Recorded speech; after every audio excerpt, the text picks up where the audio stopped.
Hallo und herzlich willkommen zur Leuchtmasse, dem Uhrenpodcast mit Ralf. Uhren sammeln mit Sinn und ohne Verstand. Kleine Abhandlung, bevor es in das Jean-Claude Biver Interview geht, das ich auf der Dubai Watch Week aufgenommen habe, zusammen mit den Lumeplotters, mit Marton und Rajeev. Wir haben dort Jean-Claude Biver interviewt. Ich erzähle euch gleich auch noch, wie das zustande gekommen ist. Sehr interessant. Aber vorher der Uhrenpodcast, Uhren sammeln. Meine Tagline ist ja quasi Uhren sammeln mit Sinn und ohne Verstand. Ja, das ist ja so meine Philosophie des Uhrensammelns. Auf der Dubai Watch Week habe ich einen sehr interessanten Panel-Discussion gesehen. Das war Click Clock Obsessive Collecting Disorder mit Tim Mosso und James Dowley als die beiden Debattierpartner und Barbara Polambo, die wunderbare Barbara Polambo als Moderatorin. Ja, ist eine Bekannte von mir, ich würde nicht sagen eine Freundin, ich kenne sie schon seit, ich glaube, 6, 8 Jahren. Wunderbare Person und wie sie selber sagt, ein Foulmouth. Also sie kann, sie hat mir die Geschichte erzählt, wie sie einmal auf der Watches and Wonders den James Dowling, den sie auch schon sehr, sehr lange kennt, begrüßt hat und gesagt hat, ich weiß gar nicht, ob ich das sagen kann hier in einem Podcast. Naja, auf jeden Fall hat sie ihn mit einem aus der Entfernung, während jemand von Hodinkee gerade ein Video gedreht hat, mit einem Schimpfwort begrüßt und er hat mit einem Schimpfwort zurückgegrüßt und der Typ, der da gerade aufgenommen hat, sein Video hat gesagt, ach du meine Güte, jetzt muss ich alles neu aufnehmen, weil ich diese schrecklichen Schimpfworte hin und her fliegen. Ja, also nettes Panel, das war sehr interessant, das anzuschauen. Und James Dowling hat so die Seite vertreten zu sagen, so eine Uhrensammlung muss ein Thema haben. Die muss, ansonsten ist es keine Sammlung. Also das heißt, man muss da schon irgendwo ein Thema dahinter haben. Zum Beispiel Oysterquarz von 80 bis 90 oder wie er sagte, ein seiner interessantesten Uhrensammlungen ist Uhrenmodelle, die den Uhrenhersteller, der sie hergestellt hat, in den Bankrott getrieben haben. Das ist wirklich ein interessantes Uhrenthema und die würde ich gern mal sehen, diese Sammlung. Und er sagte, er hat also die Uhrenmodelle gesammelt, woraufhin nach deren Veröffentlichung die Uhrenhersteller bankrott gegangen sind. Das heißt also, entweder waren die Uhren zu teuer herzustellen, haben sich nicht verkauft, waren Flops oder sonst was. Sehr interessant. Ja, dementsprechend ist meine Uhrensammlung keine Uhrensammlung. Das sind einfach nur Uhren, die mir gefallen und das ist nicht wirklich ein Thema. Das heißt, ich bin kein richtiger Uhrensammler, ich bin einfach nur Uhrenenthusiast. Und ich denke, damit kann ich sogar auch ganz gut leben. Jetzt weiß ich natürlich nicht, ob ich meine Tagline irgendwie von meinem Podcast ändern sollte, aber na gut. Tim Mosso hat dann ja auch gesagt, dass er einmal der hat ja ganz viele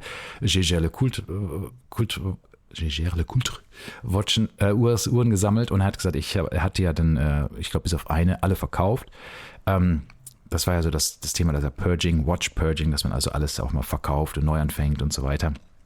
Wir hatten so einen kleinen Kampf da auf der Bühne. So sollte es ja auch sein. Das war ja so ein bisschen so eine Mock-Debatte quasi. War sehr interessant. Ich habe es geschafft, nach der Dubai Watch Week endlich meine Uhrensammlung ein klein wenig zu verringern.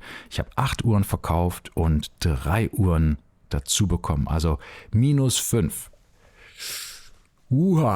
Also gegangen ist eine Vacheron Constantin, eine Longines, 2 Tudor-Uhren, 2 Rolex-Uhren und was ist noch gegangen?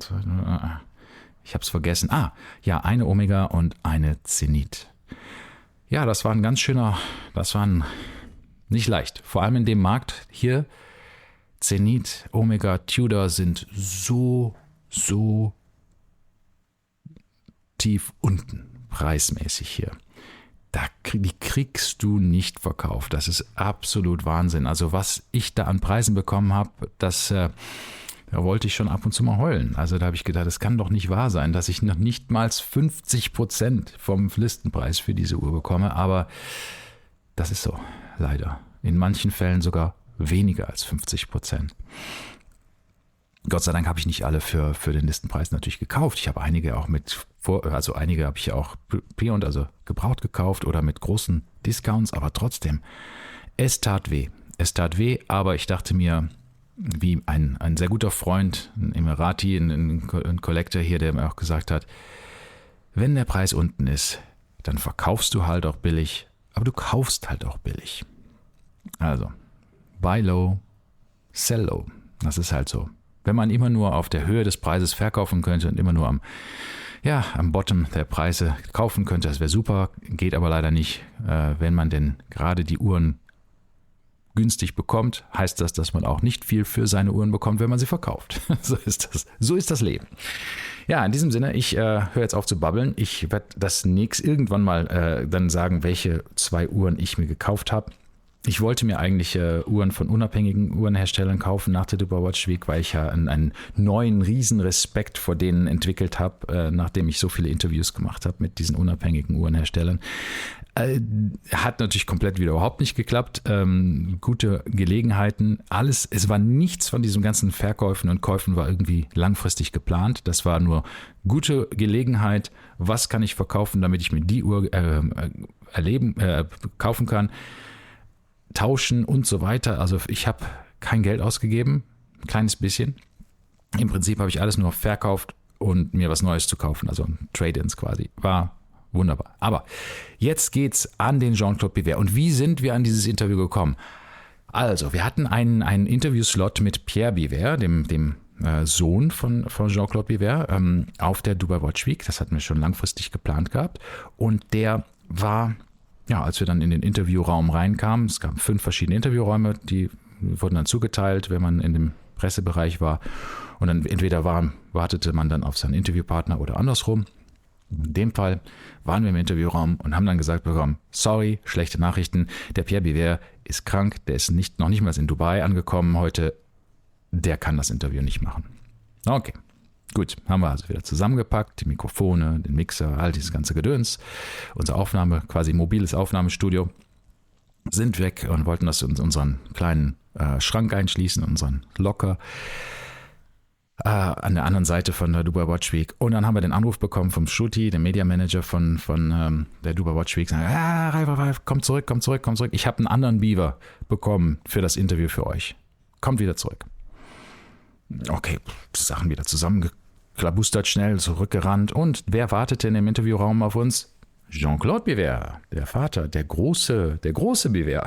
Wir dachten, es hätte ja vielleicht jemand anders der Biver-Familie sein können, aber es war Jean-Claude Biver. Was eine interessante Gelegenheit natürlich, um den Industriegiganten zu interviewen.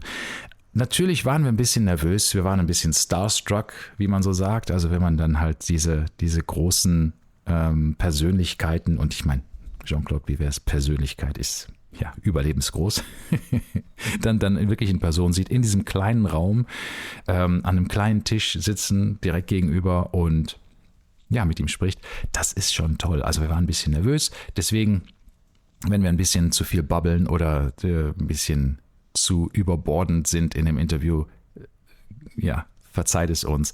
Das ist unsere erste Interviewreihe quasi. Das heißt, wir sind keine Profis da. Wir haben unser Bestes gegeben und waren natürlich ein bisschen nervös und starstruck. Aber ich hoffe, es gefällt euch. Hört rein und lasst es mich wissen, wie es euch gefällt. Viel Spaß! Hello to another episode of the Lumeplotters here at Dubai Watch Week. We are here with Marton and Rajeev. My name is Ralf, and our wonderful guest of honor today is Jean-Claude Biver, the legend, the absolute mastermind behind so many watch brands and so many influential talks that he's given to not only his friends, but also his competitors, and of course, inspired so many of us in the watch industry. Welcome, Mr. Biver. Thank you very much to welcome me for this interesting speech. I'm looking forward to the questions. Yes, and we do indeed have a couple of good questions for you. And thank you very much for filling in for your son, who was originally our interview partner. But it's fantastic to have you, of course, as well. So we wanted to ask your son of how it is to have a company together with his father, right? But now we'll switch it around. And of course, I understand. With your son? For the father, which I am, I can easily answer, how is it for the father? I don't know how it is for the son, but for the father, it is incredibly motivating because the father is learning. And when you are 75 years old like me, and you have the opportunity to still learn, that is a privilege. Right. The learning process is a privilege. It's an extraordinary quality that human beings have. They can learn. Imagine we could not learn anymore. Where would we go? How would the world move if the learning process would be over? No, for me, it is again starting because I have a young son who can teach me. How can he teach me? By giving me his way of living, his way of thinking, his concepts, which are the concepts of a young, dynamic guy. And he is an asset for me. That is what the son brings me. Absolutely. I think you're touching on the right point there. We in the generation, well, I'm also 50, so it's all a bit older. We see the young people just having such a different view on things and so much quicker, and everything is a bit different. But you have chosen a very timeless brand for yourself, of course, mechanical watches. So your design is a bit more eccentric. I think you have surprised the industry with your brand, Biver Watches, of being quite flamboyant and out there rather than classical and complications in the forefront. But you have striking design in there. You How did know, this come? it's easy. With my son on board, would it have been possible to make a boring design? Not at all. He would have said, "Come on, stop, Papa. Don't be old. Yeah. You must behave like a dynamic young man because you are not old. You are only old by your passport." But nobody's looking at the passport. The passport is giving the age to the custom. But the real age is in your heart. It's in your brain. It's in your mentality. And that should never get old. No, you're absolutely right. It's always how old you feel. I sometimes think I'm 12, right? Brilliant. Yeah. So your watches are starting on the higher end. Is that by the plan On to start purpose. on the... Yeah. Yes. Because after 50 years of activity in the watch business, after having mastered, thanks to Blancpain, the 6 masterpieces, which was in those days the ultra slim movement, the moon phase movement, the perpetual movement, the tourbillon movement, the split second movement, and the minute repeater. Blancpain did a box with all the 6. With all the 6 in that box, the 6 masterpieces. When you have done this, there's one watch missing. It's the grand complication that has all the 6 in one. And Blancpain did it, and it was called the 1735. So when that is your past, how can you start with a just simple watch? You have to start with what you know the best to do at the top, and then you come down. But first, you must come down from the top, not from the bottom. Right. So if you mind, I'm going to jump in and Of ask a course, you question. jump here, of course, we Because need you. he's leading, but I will follow. No, please.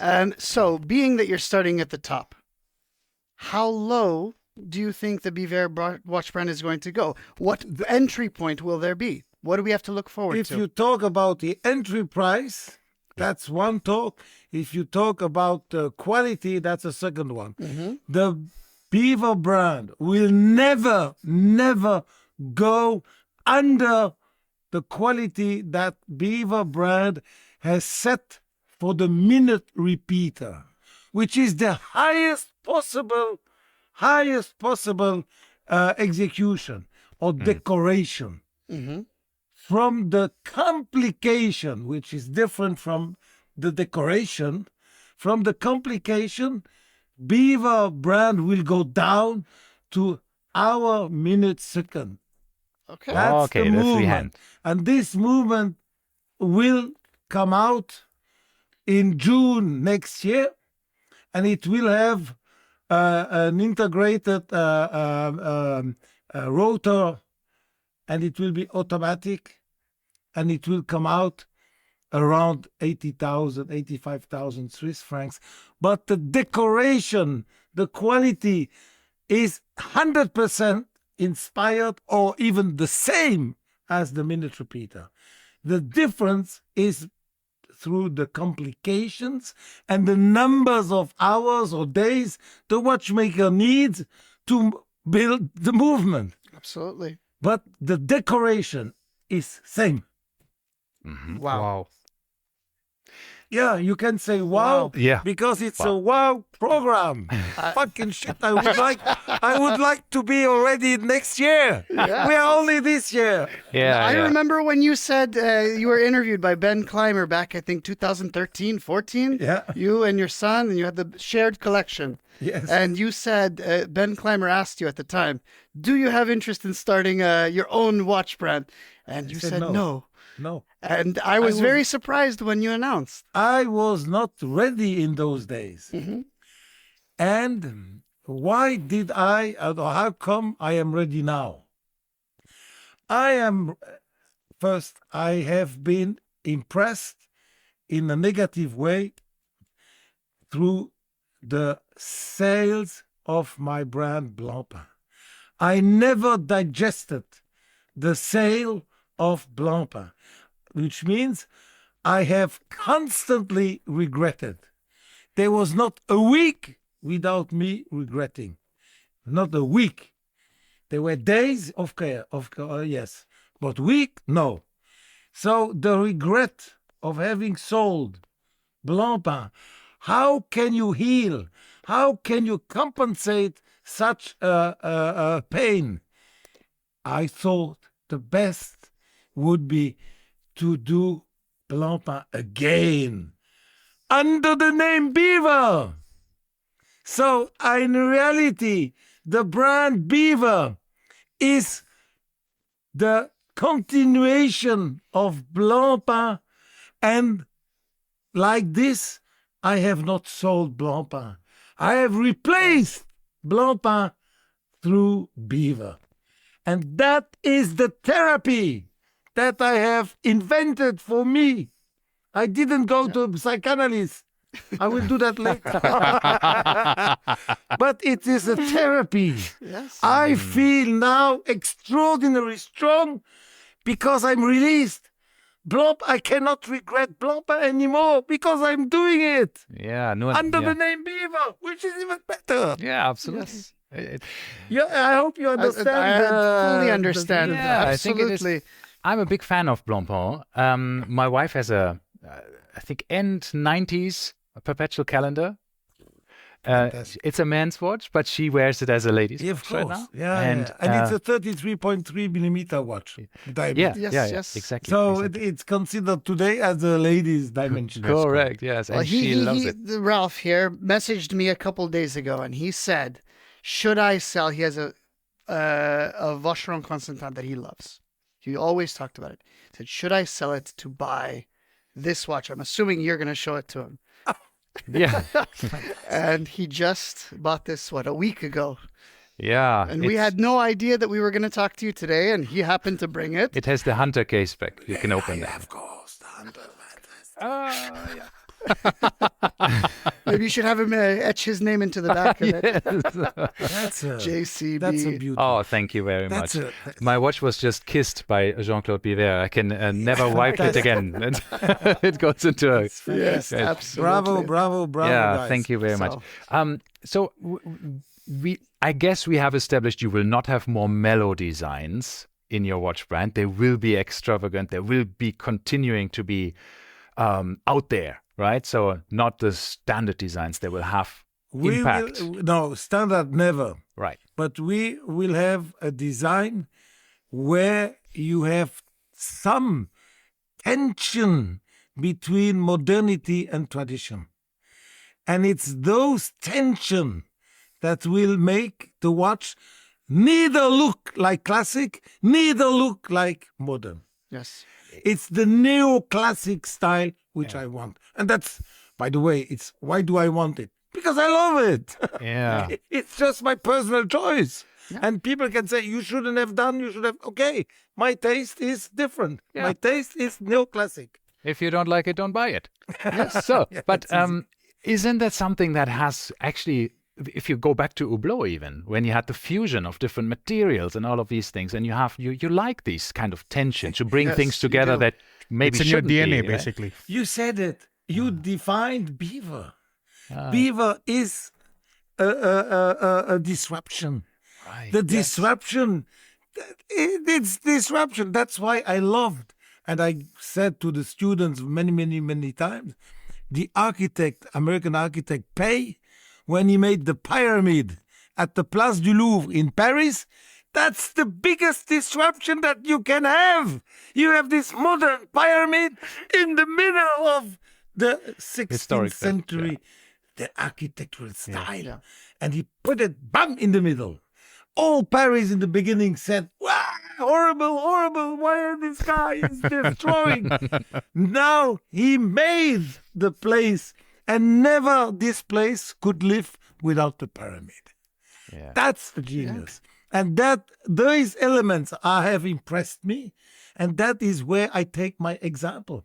They have impressed me, and I'm following. I'm a guy of pay. Yeah. The guy is dead, but I would have loved to meet him one day and to explain him what this pyramid means for me. Right. But your views were not always the same. You started with very classical pieces. You with Blanc, of Absolutely. course. I was at a certain moment at the Ballet Béjart, the French and or Belgium guy who was the biggest boss of classical dancing. And he said to me, my dancer, the man or woman, they must first learn classic dancing, then they can jump on modern dancing. As long as you don't have a degree, as long as you don't master perfectly the classic dancing, you should not go into modern dancing. Yeah. Right. And that's another guy of whom I took this idea. It's fundamental to first know your classics, and then you can start to go beyond. So this is the culmination of everything you have learned with your brands you manage, with Yes, everything that's yes. going on. The same, like this is, I learned my craft, I learned all of the complications, I learned the designs, I learned the materials, and this is what I can do now. Exactly. And now, the hour and minute and second watch, that's the concentration of all I have loved, of all I have created. And that's the biggest concentration of me. And that is what I want to do. I want my watch to be human. And I want, above all, and now I'm sorry if I'm dreaming, I want a watch that has my soul. I want to put my soul in the watch. Yeah. And that's my objective. And once I have it, it's done. I have done my job. Will it be done? It will never be done. We'll keep going. Yeah. After that It will point, never we'll- be 100% done. That's the No. trick. But you've already set the foundation. You've set your roots Yes. with all the classic. Now Yes. it's just a matter of evolving from there. Refining it to be. Yeah. yes, refining. Exactly. But in terms of the production, how are you expanding Beaver in the coming years? Will you expand Yes. your production, or will Yes. it be limited? Like how? No. We will expand. We will expand for two reasons.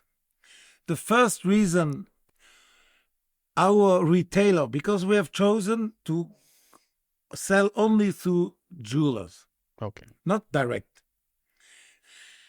A jeweler, when he buys a watch, or 5 watches or a collection, he needs traffic. Yes. He needs to sell and then to put the new watch. He needs movement, traffic. If you have a $500,000 watch, how many can a very, very good retailer sell per year? Maybe 3 pieces. That's not traffic. Gives you maybe turnover, but no traffic. Sure. That's why I decided to make a watch at 85,000, which will bring less turnover, but more traffic. Yes. So I am in the research of traffic. And by getting traffic, I reach new people. And I develop my brand. And then we will make a chronograph that indicates the tenths of a second, Oh, nice. but not with a hand, but with like Digital. yes. Digital. Oh. So like mechanical, the date, like digital, the yes. date. Yes. Oh, okay. And when you stop, bam, you see it on the date. Wow. So, So- there will be other. We are preparing our future, and you will. The more we will go ahead, the more you will understand what we are doing. But from the beginning on, not everybody can understand because nobody knows. So people can criticize or say this and this, but we know what we are doing, and I know that we are on the right track. Yeah, I think very often groundbreaking things take a while to get accepted. Absolutely. In the beginning, you might think like, "Oh, that's out there," like your pyramid example. When you think like, but then eventually it becomes like, "Yeah, this is us now. This is perfect. That's how it's supposed to be Yes. because you have that." 100% agree. Yeah, But ultimately, you're doing this for yourself. For myself. This is for you, for your. I am doing, if I would be doing it just for me, Yeah. I doubt I would have the courage to start again at 75 years old. I wouldn't do it. Mhm. I wouldn't do it. But knowing that I do it for me, plus for my son, plus for my family, then Yes. I do. absolutely. Yeah, It's absolutely. a So labor I of love, needed right? that- I needed my son. I needed a little bit. I just employed my wife. I always said, don't put your wife into the business. You never know. Now it's a fully family business. Now it's fully family. I said to my wife, come on, let's be my secretary. So, and you organize my trips, you book the planes, blah, blah, blah. So, the fact that I have my family in business, that I have my son, now that I have my wife, I have the son of my wife, because she's married twice, and me too. So, how do you call the son? Stepson. The stepson. I have also my stepson. So slowly, we are getting a group, a real family, a team of the family. And that motivates me. If it would be just for me, I swear, I wouldn't do it. No.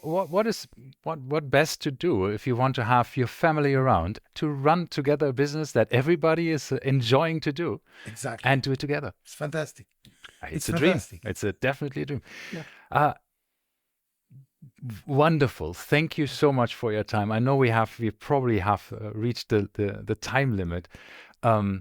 It was, as always, an inspiration to talk to you. Thank you Thank you so very much Thank you. for your time, and we wish you all the best. And I hope we can afford the three-hander soon. We would love to have one piece of your soul Yes. with us on our wrist. Before we end, by the way, we yeah, forgot so, to yeah. ask, what are you wearing on your wrist? I'm wearing at the moment nothing Wow. because my watch is in the boost. As a show. And Okay. it was with a customer, and I said I have to go to a meeting, and I didn't want to take him the watch. No, of you course, can of put this on for the time. All right. Thank you so much. Okay. Thank you so Thank much. you. Absolute Thank you for pleasure. the interview. Thank you very very much. That's you. lovely. Thank you. It was an honor. It was an absolute honor. It was Ja, was ein Interview. Natürlich habe ich leider ein ganz kleines bisschen zu früh den Stoppknopf gedrückt, denn es wäre toll gewesen, hätten wir noch gehört, was Jean-Claude Biver gesagt hat. Er hat das Interview anscheinend sehr genossen. Die Damen an der Rezeption vom Pressebereich haben uns noch gesagt, oh, er hat ja von beiden Ohren gegrinst, anscheinend, von Ohr zu Ohr gegrinst. Anscheinend hat es ihm gut gefallen, das Interview. Und ja, das hat er anscheinend nicht bei allen Interviews gemacht. Also waren wir ganz froh, dass er so viel Spaß hatte bei unserem Interview. Aber es war ja auch leicht im Prinzip, weil sobald er anfängt zu sprechen, fällt alles in place, wie man sagt. Also es war ein wunderbares Interview. Wir hatten sehr viel Spaß. War schön, ihn zu hören. Er hatte also eine Therapie-Session gehabt. Seine eigene Brand hat er quasi gelauncht, damit er nicht zum Psychiater muss, weil er halt immer noch nicht verdaut hat, Blancpain verkauft zu haben. Ja, und er hat dabei auch meine neue Blancpain, die ich vor nur eine Woche vorher oder sowas gekauft hatte, der hat er sich natürlich genau angeschaut in dem Interview und hat sie dann geküsst.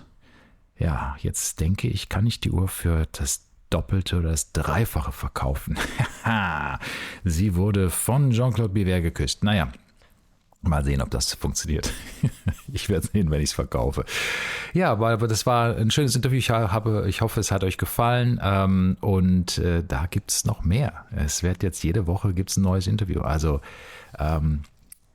ich glaube, wir haben Interviews bis in Januar rein. Ich hoffe, gegebenenfalls ein bisschen schneller, weil ansonsten sind die vielleicht auch nicht mehr aktuell. Das heißt, besonders wenn es um neue Modelle oder sowas geht, vielleicht haue ich die dann doch ein bisschen schneller raus. 2 in der Woche oder sowas. Mal sehen. Also, viel Spaß. Ich hoffe, es hat euch gefallen mit den weiteren Interviews und wir hören uns demnächst wieder. Alles Gute, bis bald. Tschüss.